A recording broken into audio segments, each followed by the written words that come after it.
Во градското собрание се одвиваше жестока расправа вчера вечер пред полноќ. На редовната седница постоеше закана дека граѓаните нема да имаат градски превоз од 1 јануари. Но сепак на вонредната седница една од 4 точки на дневниот ред беше субвенционирање на ЈСП Скопје.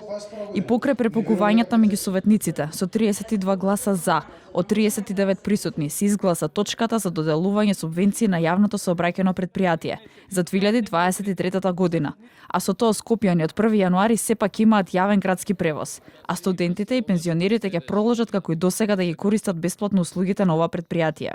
Најпрво предлагачот на буџетот предложи 12 милиони евра субвенции, но се изгласаа 10 милиони евра.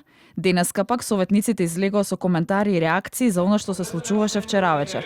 Од мнозинството во Советот на град Скопје, ВМРО-ДПМН, велат дека не сакале да дадат поддршка затоа што не добиле објаснување за што точно треба да се искористи таа висока сума во ЈСП, имајќи в предвид дека предпријатието должи на повеќе приватни субјекти, должи дел од платите и не биле сигурни во транспарентноста на институцијата, вели советникот Стефан Антоновски од ВМРО-ДПМН. На таа воредна седница, освен оваа точка за ЈСП, за субвенции на ЈСП, кои вреди да се каже дека беа намалени делумно, околу 10-15%, беа ставени уште 3 други точки кои што нема никаква воредност и немаше никаква потреба вчера да бидат повторно ставени на дневен ред, но беа служат за бизнис интереси на ДУИ и на ССМ.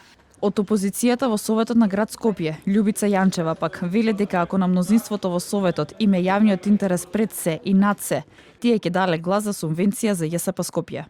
Потреба од итнос имаше заради тоа што мислам во повеќето наши говори, вклучително и говорот на градоначалничката обраќањето на седницата, потреба има заради тоа што од 1 јануари следуваат некои тековни обврски кои што се поврзани со одлуката за субвенционирање, односно се реализирање на буџетот, кој што повторно ќе кажам, ВМРО-ДПМН се го изгласаа.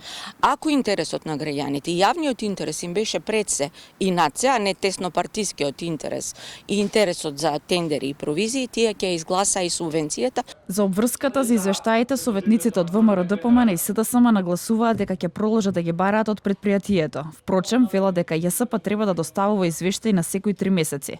Од ВМРО-ДПМН додадоа дека правото за информација од јавен карактер е право на секој граѓанин на државата. Најавија дека доколку не се достават информациите, тие ќе поднесат тужби. Се изгласаа субвенции за ЈСП за наредната година, а проблемот со приватните превозници се уште не е разрешен. За телевизија 24, представниците на приватните превозници велат дека немаа датум за средба во влада, ниту пак добиле одговор од надлежните.